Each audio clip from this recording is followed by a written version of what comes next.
Hello hello hello everyone, welcome back. तो आज हम शुरू करेंगे एक नया टॉपिक जो है इनऑर्गेनिक केमिस्ट्री। और ये जो टॉपिक है वो बहुत ही टेंशन देता है स्टूडेंट को। तो हम ट्राई करेंगे इसको एकदम मस्त तरीके से कंप्लीट करने का, ताकि दिमाग में सारा का सारा जो भी रिएक्शन है, प्रिपरेशन है, केमिकल एंड फिजिकल प्रॉपर्टी है कंपाउंड का, वो दिमाग में एकदम छप जाए, क्लास में ही, घर में जाके पढ़ना ना पड़े फिर से। ओ तुम लोग तो घर में ही हो, मतलब बाद में, ठीक है, बाद में पढ़ना ना पड़े फिर से। तो शुरू करते हैं अमोनिया से। और मैं एक बार बता देता हूँ शॉर्ट में कि हम लोग का जो चैप्टर है उसका फ्लो कैसा रहने वाला है, ठीक है। तो हम शुरू करेंगे अमोनिया से। और ये जो अमोनिया है उसको हम कैसे कंप्लीट करेंगे, नंबर फर्स्ट हम उसका कुछ कैरेक्टरिस्टिक देखेंगे कि अमोनिया कैसा, उसका कोई मतलब क्या है अमोनिया, है ना, वो बेसिक है, एसिडिक है, उसका कलर क्या है, तो इस टाइप का कुछ हम देखेंगे। उस क्या वो वाटर में सॉल्यूबल होता है कि नहीं होता है, वो सब देखेंगे। उसके बाद हम लोग जाएंगे किस में, उसके बाद हम लोग जाएंगे उसका प्रिपरेशन में, कि अगर हमको एमोनिया बनाना है तो हम उसको कैसे बना सकते हैं। जनरल मेथड देखेंगे, लेबोरेटरी मेथड देखेंगे, और उसके बाद में इंडस्ट्री मेथड देखेंगे, है ना। और इसमें हम लोग क्या करेंगे, physical and chemical property of ammonia को भी डिस्कस करेंगे। और अगर कोई हार्मफुल यूजेस, मतलब हार्मफुल इफेक्ट है इस गैस का, तो उसको देखेंगे। और वो हार्मफुल इफेक्ट को कम कैसे करा जा सकता है उसको भी देखेंगे। तो पूरी ये होने वाला है हम लोग का एमोनिया का फ्लो। तो चलो विदाउट वेस्टिंग अ टाइम शुरू करते हैं। अमोनिया, हेडिंग लगा लो अमोनिया, ठीक है। चलो NH3 एमोनिया। तो एमोनिया का स्ट्रक्चर कुछ इस टाइप का होता है। नाइट्रोजन बीच में होता है और 3 हाइड्रोजन होता है, ऐसे 3 हाइड्रोजन, और ऊपर में होता है एक लोन पेयर, ठीक है। तो ऐसा कुछ होता है, समझ में आ रहा है क्या। इसका जो ज्योमेट्री है, जो इसका ज्योमेट्री है वो होता है टेट्राहेड्रल। और इसका जो शेप होता है, वो होता है पिरामिडल, ठीक है। There is a subtle difference between geometry and shape. Geometry मतलब बेसिकली क्या है ना, कि किस टाइप का ज्योमेट्री इसका, देखो लोन पेयर ऊपर में है, नाइट्रोजन बीच में, और 3 बॉन्ड। तो क्या तुम्हें टेट्राहेड्रल स्ट्रक्चर दिख रहा है क्या, मीथेन जैसा हमने ऑर्गेनिक में डिस्कस किया था। हाँ सर, तो ज्योमेट्री टेट्राहेड्रल है। लेकिन इसका जो शेप है, शेप में हम लोग क्या होता है ना, लोन पेयर को नहीं लेते, लोन पेयर ऑफ इलेक्ट्रॉन को हम नहीं लेते हैं वाइल कंसिडरिंग शेप। तो लोन पेयर ऑफ इलेक्ट्रॉन को अगर हम एक्सक्लूड कर दे, तो यहाँ पर तुमको देखने को मिल रहा होगा कि जो पिरामिड जैसा शेप मिल रहा है हमको, है ना। तो ऐसा कुछ पिरामिडल जैसा शेप है, दिख रहा है क्या, है ना। शायद तुमको नहीं समझ में आ रहा है, ये जो थोड़ा हो गया, ये थोड़ा सा हायर लेवल हो गया ना। जब तुम क्लास 11 में एक चैप्टर है मॉलिक्यूलर ऑर्बिटल, टॉपिक है मॉलिक्यूलर ऑर्बिटल थ्योरी, तो उसमें जब हम स्ट्रक्चर बनाते हैं तो उसमें लगता है BSSCPR बोलते हैं उसको हम, ठीक है। चलो तो याद ही कर लो कि जो अमोनिया है उसका जो ज्योमेट्री है वो टेट्राहेड्रल है। ऐसा कुछ मीथेन जैसा देखने को मिलता है, 4 डंडा वाला। और उसका जब हम शेप लेते हैं, शेप में हम ये लोन पेयर ऑफ इलेक्ट्रॉन को काउंट नहीं करते हैं, तो यहाँ पर पिरामिडल वाला शेप मिलता है, ठीक है। चलो इतना समझ में आ गया क्या तुमको, मिटना किधर है। चलो अब यहाँ पर थोड़ा सा आगे बढ़ते हैं, थोड़ा सा कैरेक्टरिस्टिक जानते हैं इसका। कैरेक्टरिस्टिक सर, ये जो अमोनिया है ये क्या है सर, बताइए थोड़ा, क्या है अमोनिया। सॉलिड है, लिक्विड है, गैस है, क्या है।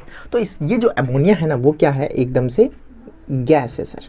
क्या है भाई, गैसेस सब्सटेंस है सर, ये गैस है। और इसका स्मेल कैसा होता है सर, एक बार वो भी बता दीजिए। इसका जो स्मेल होता है ना, वो एकदम पंजेंट स्मेल होता है। पंजेंट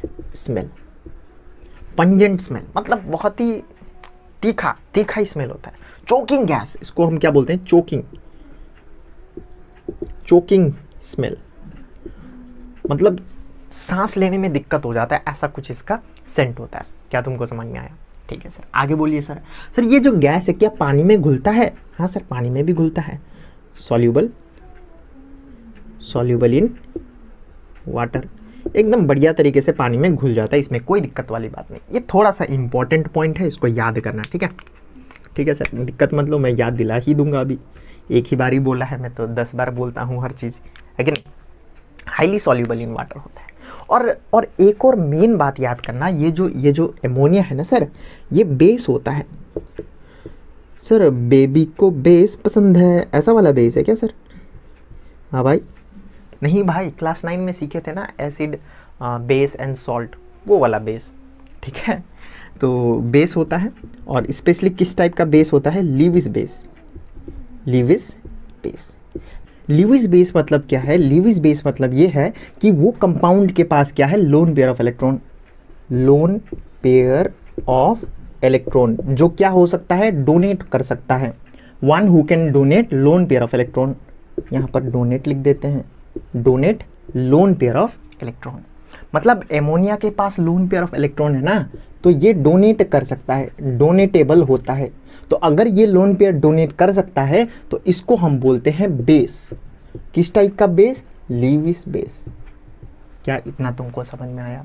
तो तुमको बस ये याद रखना है कि लीविस बेस मतलब क्या है? ऐसा कंपाउंड जो लोन पेयर ऑफ इलेक्ट्रॉन को डोनेट कर सके, है ना, बेस है। तो सर अगर ये बेस है तो इसका जो टेस्ट है वो बिटर होना चाहिए, है कि नहीं? हाँ भाई, क्लास 9 में पढ़े थे कि base are bitter in taste. तो इसका जो टेस्ट होता है, टेस्ट ऑफ NH3 कैसा होता है सर? बिटर होता है। कैसा होता है टेस्ट सर? बिटर होता है। क्यों बिटर होता है? क्योंकि बेस बिटर होता है। ये हमने सीखा था क्लास 9 में, क्या तुमको याद है? हाँ सर याद है। तो एक बार क्विकली हम लोग देखते हैं कि हमने क्या सीखा है एमोनिया के बारे में। एमोनिया के बारे में सबसे पहले हमने सीखा कि इसका जो फॉर्मूला होता है वो NH3 होता है। याद कर लो, NH3 मतलब एमोनिया, मतलब एक नाइट्रोजन और 3 हाइड्रोजन ऐसे नीचे लटका हुआ साइड साइड में, और एक लोन पेयर होता है। तो ammonia has 3 hydrogen, 1 nitrogen and 1 lone pair of electron. क्या ये तुमको समझ में आ गया? और इसका स्ट्रक्चर कुछ ऐसा दिखता है। सर एक बार फिर से बना दीजिए ताकि हमको याद हो जाए। देखो, नाइट्रोजन होता है बीच में और हाइड्रोजन 3 है, तो 3 हाइड्रोजन इधर में, सॉरी हाइड्रोजन है भाई, नाइट्रोजन नहीं, ऐसा। और एक होता है लोन पेयर ऊपर की तरफ। समझ में आया? इसका जो ज्योमेट्री है सर वो टेट्राहेड्रल होता है, और इसका जो शेप है वो पिरामिडल शेप है, पिरामिडल शेप। ठीक है, शेप में हम लोग लोन पेयर ऑफ इलेक्ट्रॉन को नहीं देखते हैं, ज्योमेट्री में हमें लोन पेयर ऑफ इलेक्ट्रॉन को भी देखना होता है। ठीक है, चलो आगे। कैरेक्टरिस्टिक में हमने देखा कि सर ये जो है अमोनिया गैस है, और इसका ये जो स्मेल है वो पंजेंट स्मेल है, और ये चोकिंग स्मेल है। चोकिंग गैस भी बोल सकते हैं इसको, चोकिंग गैस मतलब सांस लेने में दिक्कत हो जाता है। समझ में आ रहा है क्या? और ये जो अमोनिया है, क्या ये पानी में घुलता है sir? Very very important, yes, highly soluble in water. Ammonia gas highly soluble in water. अगर मेरे पास पानी है उसमें मैं अमोनिया गैस डाल देता हूँ तो बढ़िया तरीके से घुल जाता है वो। ठीक है, तो ammonia is highly soluble in water, इसको रेड मार्क कर देते हैं, बहुत बहुत इंपॉर्टेंट, एकदम से तुमको याद होना चाहिए। Ammonia is soluble in water. Sir ji ओ ammonia is soluble in water, याद हो जाएगा क्या? Ammonia is soluble in water. ठीक है सर, आगे बढ़िए। सर ये जो अमोनिया है वो क्या है? वो है एक बेस। सर बेस मतलब बेस है भाई जो इलेक्ट्रॉन को डोनेट कर सकता है। इसके पास लोन पेयर ऑफ इलेक्ट्रॉन है तो ये डोनेट कर देता है, तो हम इसको बेस बोलते हैं। समझ में आएगा? हाँ सर समझ में आ गया। और लीविस बेस मतलब donate lone pair of electron. आगे बढ़ते हैं। सर ये बेस है, इसका मतलब इसका टेस्ट कैसा होगा सर? बिटर होगा, बिटर टेस्ट। और एक और नेचर होता है अमोनिया का, उसको यहाँ लिख देता हूँ, corrosive nature. Corrosive nature, corrosive nature मतलब क्या है कि अगर अमोनिया किसी भी सरफेस पर गिर जाए तो उसको वो खराब कर देता है, डैमेज कर देता है बाय डूइंग केमिकल रिएक्शन। समझ में आ रहा है क्या? Corrosive in nature. ठीक है, तो तुम्हें पता ही है कोरोजिव का मतलब ही तो होता है कि डैमेज कर देता है सरफेस को थ्रू केमिकल रिएक्शन। ठीक है, तो कोरोजिव नेचर, कोरोजिव होता है। क्या तुम्हें ये कैरेक्टरिस्टिक याद हो जाएगा? सर क्या याद हो जाएगा? हमको तो कुछ याद नहीं हो रहा है। कैसे नहीं हो रहा है? एमोनिया क्या होता है? गैस। हाँ सर गैस। और इसका स्मेल क्या होता है? चोकिंग सर, एकदम से सांस लेने में दिक्कत ही हो जाता है सर। पंजेंट स्मेल है, तीखा, एकदम तीखा स्मेल। और ये जो है एमोनिया वो है बेस। किस टाइप का बेस? सर लीविस बेस है सर, क्योंकि इसके माथे पर 2 बिंदी लगा हुआ है। देखिए 2 बिंदी है माथे पर, एलियन जैसा दिखता है हमको। तो 2 बिंदी को वो डोनेट कर सकता है, तो लीविस बेस है। मतलब लोन पेयर ऑफ इलेक्ट्रॉन को डोनेट कर सकता है, तो लीविस बेस है ना? ये हमने सीखा। हाईली सॉल्यूबल इन वाटर, पानी में बढ़िया तरीके से घुलता है सर। पानी में एकदम बढ़िया तरीके से घुलता है, highly soluble in water. Base है लिविस बेस, और इसका टेस्ट क्या है, बिटर, क्योंकि बेस है तो बिटर होता है टेस्ट, है ना। और नेचर कॉरोसिव नेचर का होता है। क्या तुमको ये कैरेक्टरिस्टिक समझ में आया? तो बढ़िया तरीके से हमने कैरेक्टरिस्टिक को कंप्लीट किया है। अब आगे बढ़ते हैं और करते हैं प्रिपरेशन, ठीक है। चलो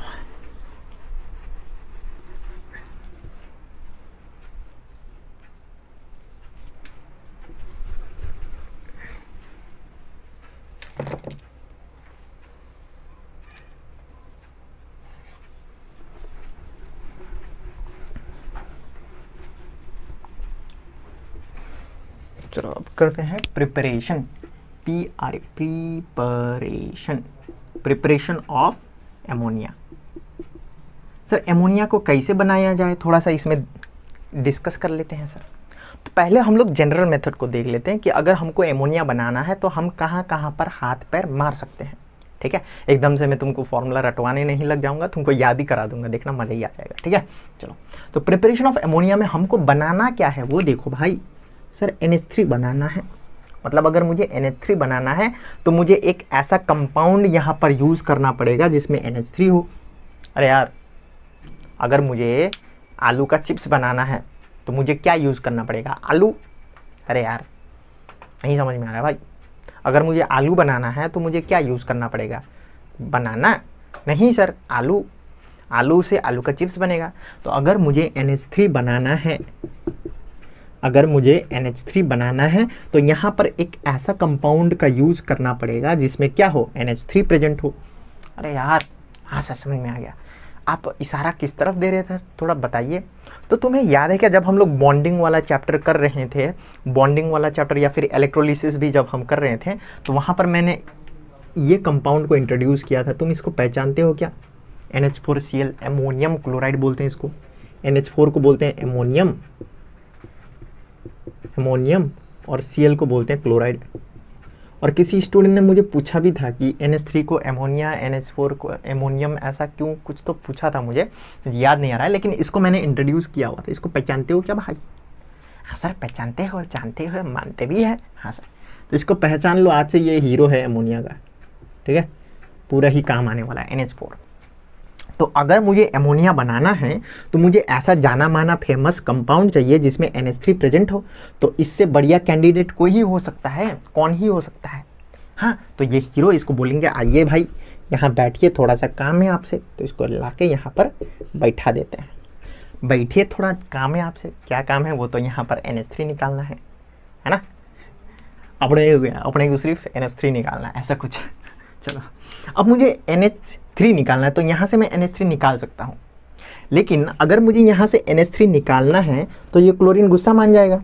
क्लोरीन बोलेगा अरे मेरे पार्टनर को लेके जा रहा है ये, गुस्सा हो जाएगा क्लोरीन। क्लोरीन बोलेगा NH3 निकालने के लिए मेरा पार्टनर लेके जा रहे हो तुम, नहीं होने दूंगा मैं ऐसा। तो इसके लिए हमको Cl के लिए दूसरा पार्टनर ढूंढना पड़ेगा, है ना। तो क्लोरीन के लिए कोई दूसरा पार्टनर हमको फाइंड करना पड़ेगा ताकि हम वो पार्टनर में बिजी कर सके और यहाँ से NH3 निकाल के भाग सके, समझ में आ रहा है। तो वो पार्टनर कौन हो सकता है सर? कोई बढ़िया मेटल रख दीजिए, जैसे कि हमको पता है Cl Na के साथ बढ़िया खुश रहता है सर, एकदम सही सलामत जोड़ी, एकदम रब ने बना दी जोड़ी, ऐसा कुछ हो जाता है सर इसके साथ।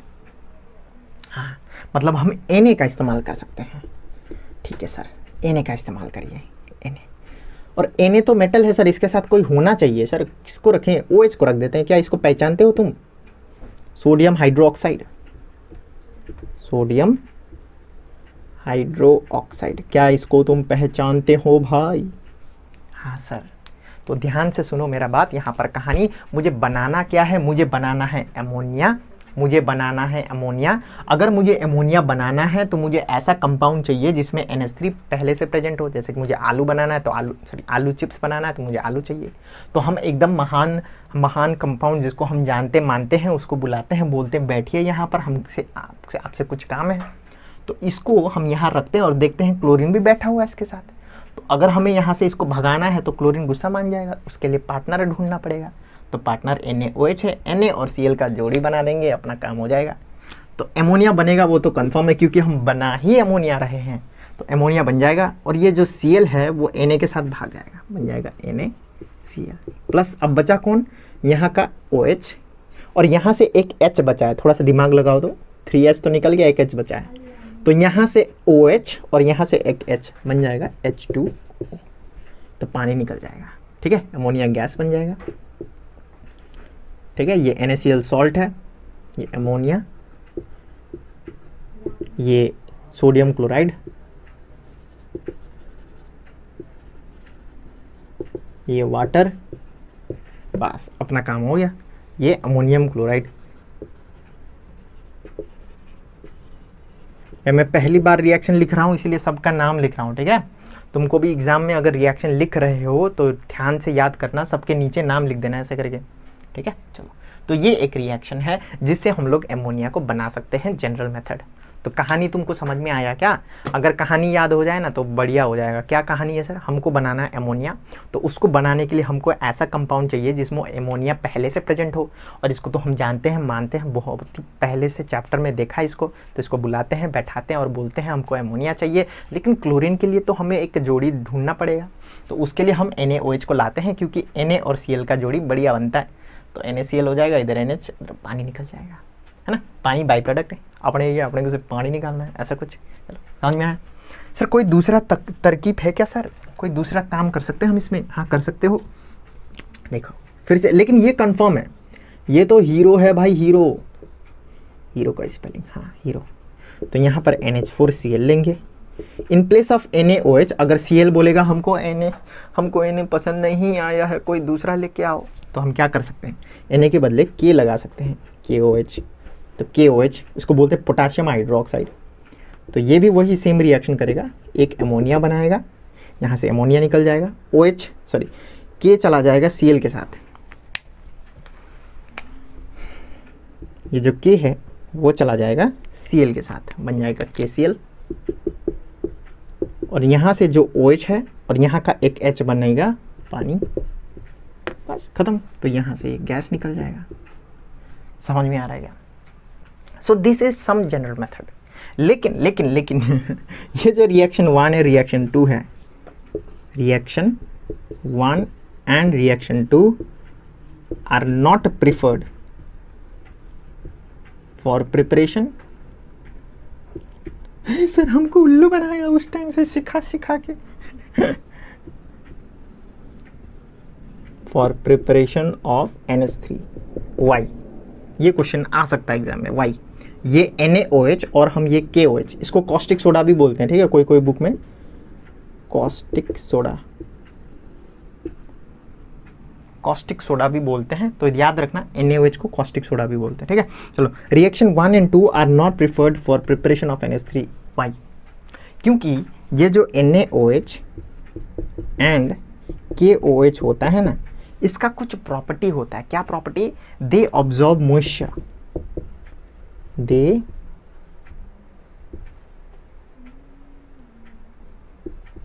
absorb moisture from atmosphere।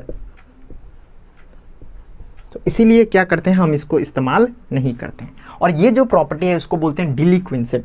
मतलब इस प्रॉपर्टी की कोई भी क्या करे, मॉइस्चर को एब्जॉर्ब करे एटमॉस्फेयर से, उसको हम बोलते हैं डिलिक्वेंस्ड, DELIQUESCENT, डिलिक्वेंस्ड बोलते हैं।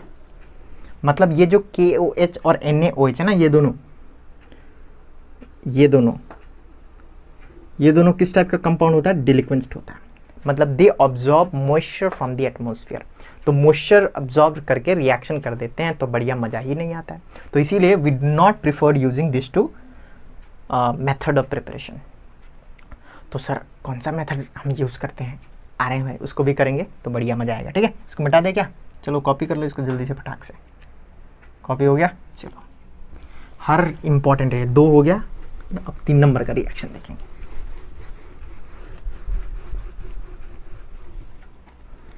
3 नंबर का रिएक्शन, हीरो अपना कौन है सर? NH4Cl है। इसमें हम क्या कर सकते हैं? दूसरा कोई रख सकते हैं जिसको हम क्या कर सकें, क्लोरीन को अट्रैक्ट कर सकें। तो CaO। ठीक है, तो ये क्या बनाएगा? NH3 तो बनाएगा, कंफर्म है, इसमें कोई दिक्कत वाली बात नहीं है। प्लस CaCl2 बनाएगा, और यहाँ पर फिर CaCl2 बनाएगा और H2O निकल जाएगा। ठीक है, समझ में आएगा तुमको? क्या तुमको समझ में आ रहा है? थोड़ा थोड़ा हाँ सर समझ में आ रहा है सर। तो NH4Cl यहाँ पर ये इसके साथ रिएक्ट करने पर अमोनिया निकलता है, CaCl2 बनता है और H2O बनता है। यहाँ से अमोनिया निकला, CaCl2 हो गया और H2O हो गया। समझ में आ रहा है? सर यहाँ पर तो Cl है, यहाँ पर Ca है, तो CaCl2 कैसे हो गया? देखो ये भी डाउट रहता है स्टूडेंट के मन में कि यहाँ पर Ca है, यहाँ पर Cl है और अचानक यहाँ पर जाके CaCl2 हो गया, ऐसे कैसे? तो देखो यहाँ पर क्या होता है ना, depends on the valency. For example calcium का जो वैलेंसी होता है +2 होता है और क्लोरीन का जो वैलेंसी होता है वो -1 होता है। तो जब भी कैल्शियम और क्लोरीन मिलते हैं, जब इन दोनों का मिलन होता है तो ये वैलेंसी इधर उधर जाके Ca यहाँ पर 1 आया और यहाँ पर Cl2 आया, तो 1 को तो नहीं लिखते हैं तो CaCl2 बनाता है। ये कंपाउंड जो है ऐसा ही बनता है, it depends on the valency. तो ऐसा टेंशन में नहीं आना है सर यहाँ पर तो 2 लिखा हुआ है, यहाँ पर 1 लिखा हुआ। हाँ बैलेंसिंग करना पड़ेगा। क्या हम इसको बैलेंस कर सकते हैं सर? करके देखते हैं एक बार। किसको बैलेंस कर सकते हैं? O एक ही है, H2 Cl2 है, तो यहाँ पर एक Cl है तो यहाँ 2 लगा दे क्या? हाँ सर लगा दीजिए। तो यहाँ N2 हो गया, यहाँ पर N1 है तो यहाँ पर 2 लगा देते हैं। हाइड्रोजन 4 2 8 3 2 6 7 8 बैलेंस है, ऑक्सीजन भी बैलेंस है, शायद बैलेंस हो गया। तो बैलेंसिंग तो शायद तुम कर सकते हो, क्लास 8 9 से ही सिखाया जाता है बैलेंसिंग, है ना? तो अगर तुमको बैलेंसिंग द केमिकल इक्वेशन नहीं आता है तो एक बार तुम शायद वो वाला रिएक्शन, वो वाला चैप्टर देख लो, कौन सा है ना, केमिकल कैलकुलेशन, वहाँ पर शायद मैंने सिखाया है बैलेंसिंग थोड़ा बहुत। ठीक है, चलो नहीं आता है तो बोलना मुझे, ठीक है, कॉमेंट में। सर ठीक है सर, आगे बढ़िए। दूसरा मेथड दिखते हैं। दूसरा में हम क्या कर सकते हैं? दूसरा में हम क्या कर सकते हैं? इसको भी चेंज कर सकते हैं। सर कैसे चेंज करेंगे सर, बताइए थोड़ा। तो यहाँ पर हम क्या कर सकते हैं? NH4 2SO4, इसको बोला जाता है सॉल्ट। देखो ये कंपाउंड कैसे बना ना, इसको भी बना देता हूँ यार। NH4 का वैलेंसी +1 होता है, SO4 का वैलेंसी -2 होता है। तो ये -2 कदमों में आएगा। अरे यार इन दोनों का मिलन हो रहा है ना, इधर जाएगा। तो यहाँ पर NH4 है पहले से और 2 भी आ जा रहा है नीचे और इधर में SO4। ठीक है, तो NH4 2SO4,